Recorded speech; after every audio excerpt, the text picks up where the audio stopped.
Roof of Africa rally saw one of the world's toughest off-road events produce unprecedented results in both car and motorcycle categories. Once again, the event was characterized by unpredictable weather, and for many it was the toughest roof yet. Sit back and enjoy with us the real test of men and machinery in a program we call The Spirit of the Roof. Maseru was warm and sunny, with clerk of the course Francis Tucker, who competed in the very first roof, sketching the spirit of a unique event.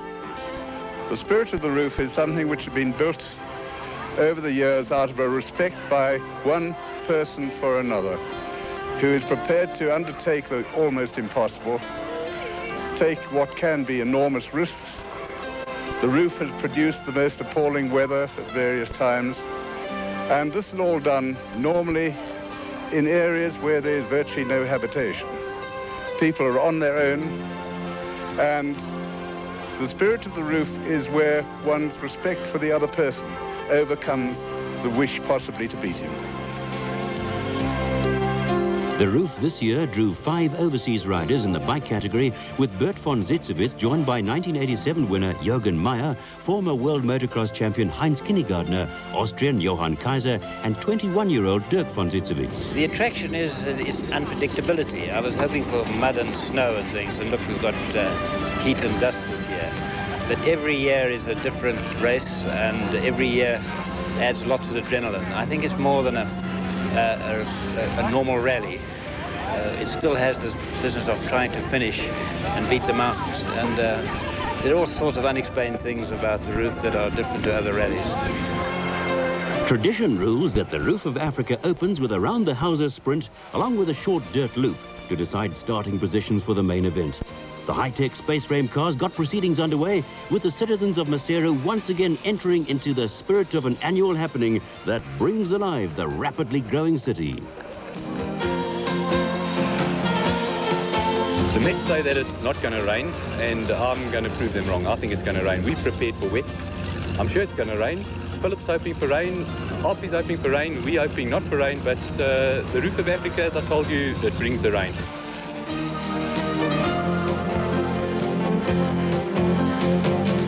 There were some tense crews as the buckies waited for their turn. But as Carolyn pointed out, the major talking point was once again Lesotho's unpredictable weather. But what did the gods have in store for competitors this year?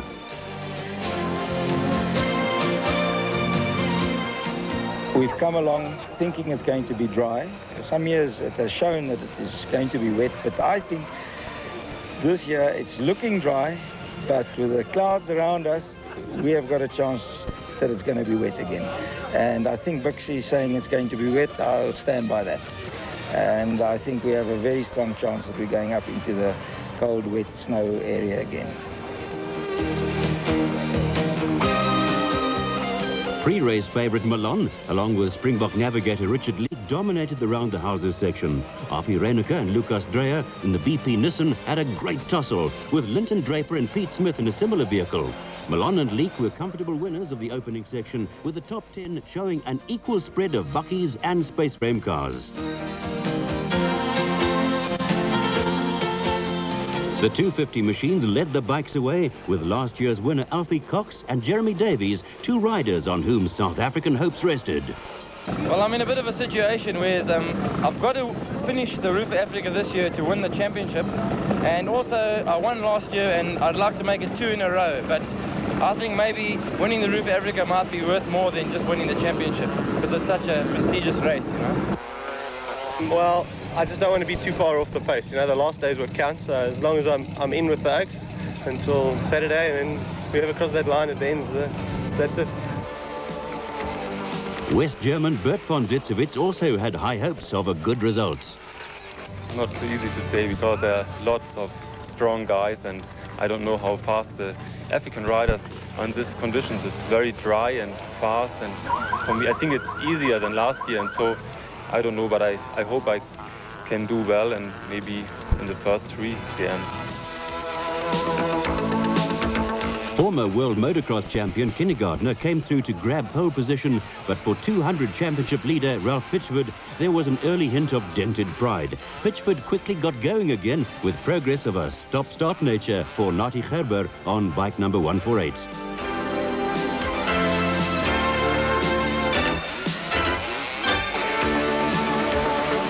A heavy fall put Davies out of the top 10, with Willie Ireland, the first of the South African riders, ahead of Cox, Hilton Beattie and local hero Patrick Andrews.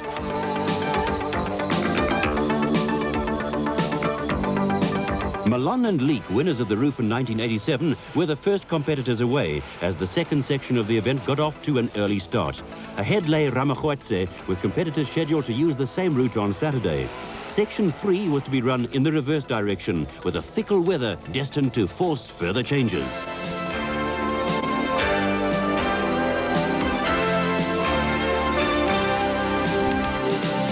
There was plenty of horsepower around, but this fellow decided to go back to basics before the event was over. There were many competitors who would agree he had made the right choice.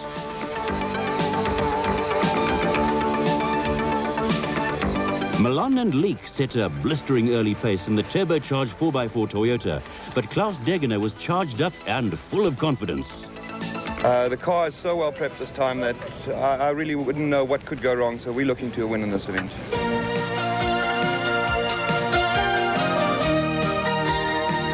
Bucks Carolyn and Mike Pretorius, three-time winners this year, were sailing along steadily in the Raceco. Robin Yates and Kenny Skolthammer, a previous Roof winner on two wheels, were also showing impressive early form in their Raceco.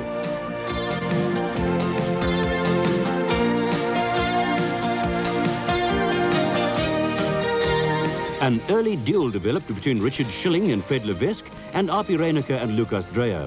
Then Schilling and Levesque took a wrong turning, and this allowed the Nissan bakkie to move ahead of the Chenoweth. A sandy riverbed posed a headache for Craig Draper and Mark Morer in the Nissan hardbody imported from America. As Draper and Morer sank further and further into the sand, Jack Spencer and Steve Vermaak were going round and round in circles, trying to get back onto the correct route. John Lambert and Roy Field then decided to join Draper and Morer in the sand trap. It was a case of another one bites the dust, with Clive Smith and the star editor Harvey Tyson taking the opportunity to pick up a couple of places in the larder. Roof veterans Smith and Tyson were later forced to withdraw with axle problems. A steady run was to bring Alfred van Vuren and Piet Pelser a class win in their Toyota, with the Vowles family effort destined to end with mechanical problems forcing out the pair. There were serious problems for Klaus Degener and John Angus, who arrived at the refuel point on three wheels after rolling down a cliff. Angus was forced to do a balancing act for 120 kilometers, but a frantic repair job saw the pair able to continue. The refuel point was a hive of activity, with anyone looking for any kind of job soon accommodated.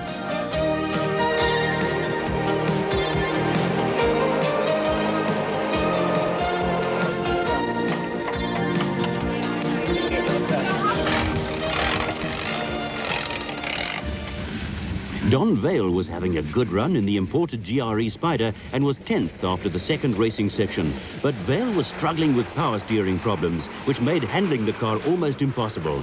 Vale was forced to call it a day, and power steering hassles also put an end to the challenge from the Vogt brothers, Stratford and Dirk. Power steering broke as we went round the corner, and the car just went straight and we went down the mountain. Well, we'll recover the car, but it will be a hell of a shot to get it out there. Hell, I wish I could get it out of my blood, but it was the first event I competed in, and the adrenaline and that little butterfly in the tummy that I had so many years ago, I still have it right now. Roof veteran Glenn Parker was joined by another stalwart, John Smith, both accompanied by their sons. It's virtually the same type of buggy that I first drove 20 years ago. In 1968, I drove a low-lead buggy like this. And this is virtually the same vehicle. Smith is a former Roof winner, and this year again won his class. Also in the field was yet another veteran in Harry Roscoe, who also ended up winning his class. Not so lucky were production vehicle champions Craig Hopkinson and Martin Spencer, who retired on Section 2 with mechanical problems. By contrast, Derek Pinoy and Jack Purchase were having a great time and were first overall after Section 2, with Linton Draper and Pete Smith providing the unfortunate Vogt brothers with a lift home.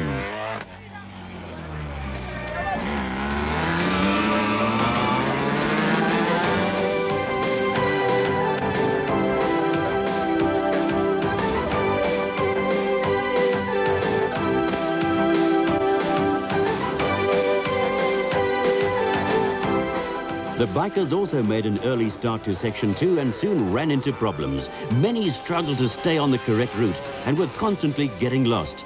To add to their problems, young children and animals in villages posed a constant danger, and many a rider had to take avoiding action.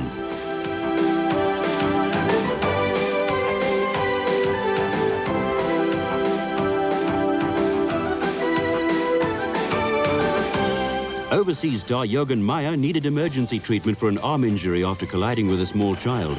There was trouble for early leader Cox, who picked up a puncture. Bert von Zitzewitz moved to the front only to get lost shortly afterwards, putting Willie Ireland into the lead. At one stage I got lost, maybe in 20 k's I must have got lost 10 times.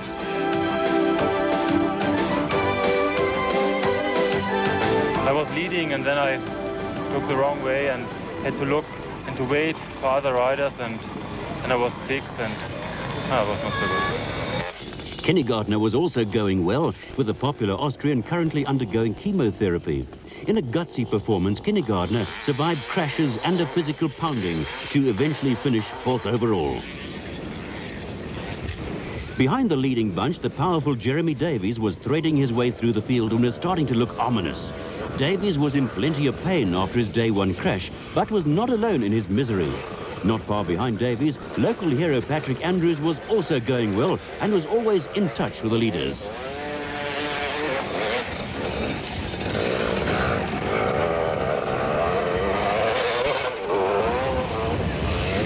Early leader Cox, after repairing his puncture, was quickly making up time. And, as was to be expected, the bike category was starting to build towards an interesting climax.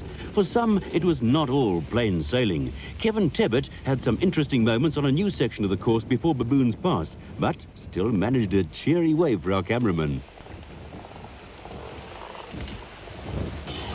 While Tebbett was trying to sort himself out, Davies picked his way through the rocks to gain another place in his charge through the field.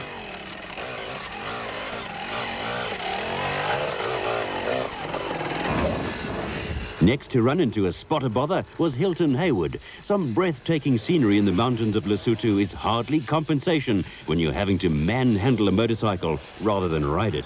But perseverance pays off, and Hayward eventually finished 6th overall.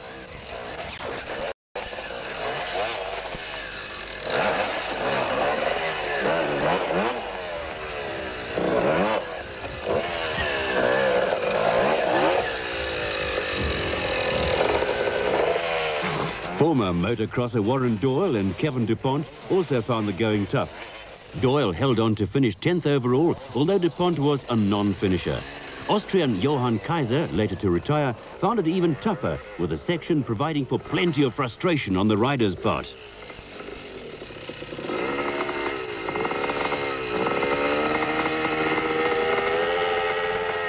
John Hodgson on bike 114 and Ronald Bailey chose the spot to get into an awful tangle. After a close encounter of a different kind, Hodgson went on to finish 11th overall, which was a tremendous performance on a 125 machine.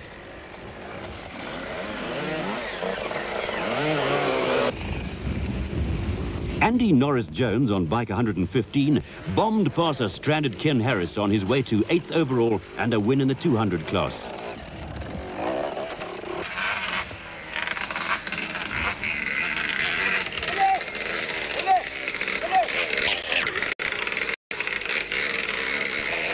As Section 2 drew to a close, it was Willie Ireland who held a narrow lead over defending champion Alfie Cox.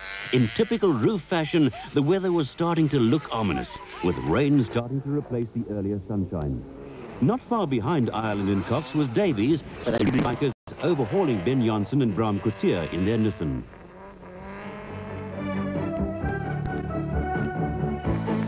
Patrick Andrews was still going well, and at the finish of the section was 4th behind the 3 South Africans, with Bert von Zitzewitz the first of the overseas riders.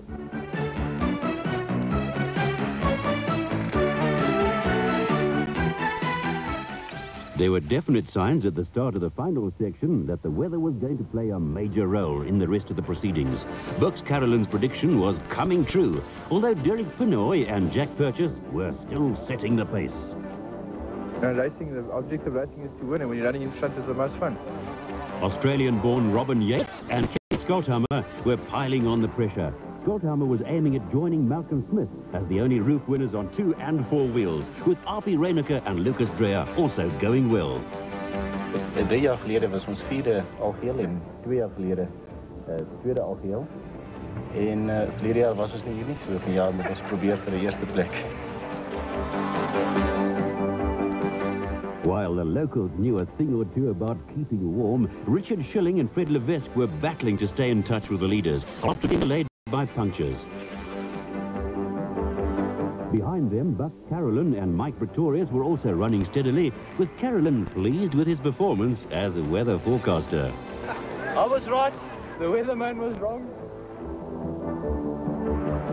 Philip Malone and Richard Leake in the Toyota were going right train after having to replace a gearbox, but at the refuel point it was Reyneke and Dreyer who were in a safe lead. They never even stopped at the service point, with Yates and Skolthammer a long way behind at this stage.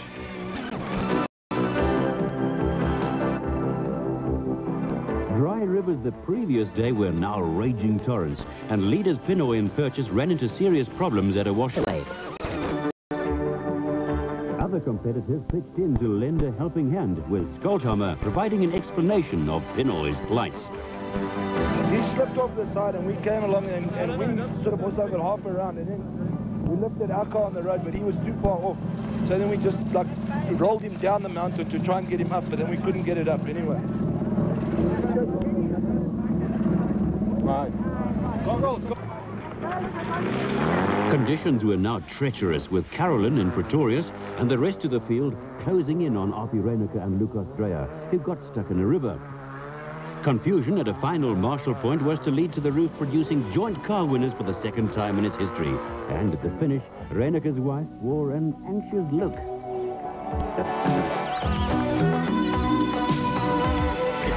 Ons het was op 'n stadium redelijk ver soos ek verstaan, maar toe het ons in die rivier vasgeval daar. Ons het 'n halfuur daar spandeer om uit die rivier uit te kom. En toen het ons op verskeie ander plekke ook pas, maar weer met ons eie hulp uitgekom. All's well that ends well, with Yates, who has a penchant for playing the trumpet, and Skolthammer next across the line to be declared joint winners. Oh, it's been one of those days. Now, the last river's too full, nobody can get through it. The river was flooded with the mud and the water, and they're getting stuck. Time for beer. Carolyn and Pretorius were placed third ahead of Milan and Leake, with Pinoy and Purchase recovering to complete the top 5.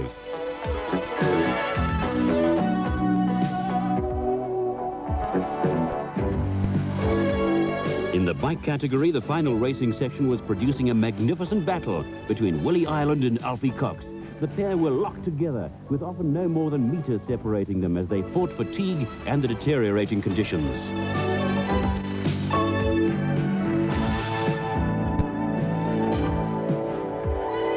Hot on their heels was Jeremy Davies, who was piling on the pressure and rapidly closing on Ireland.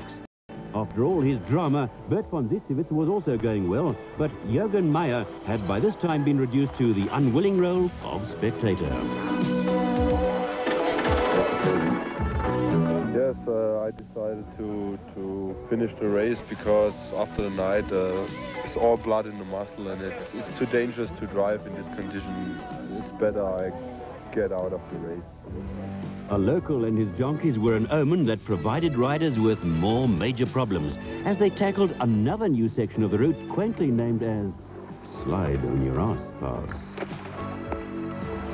We're better stuck. Nothing more than a donkey trail. The wet, slippery and rocky pass produced drama all of its own.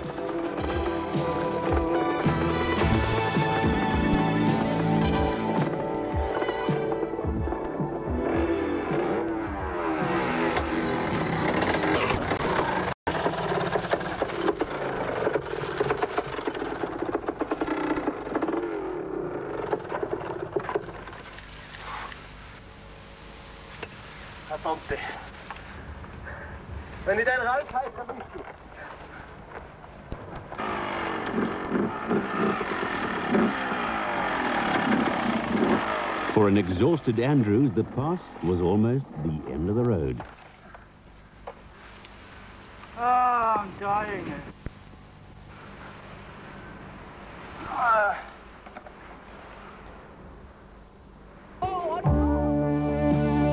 Out in front, Cox and Davis had overtaken Ireland, who was stranded earlier in a river. The pair made a pact that they would cross the line together, providing the Roof with another first with joint winners in the motorcycle section.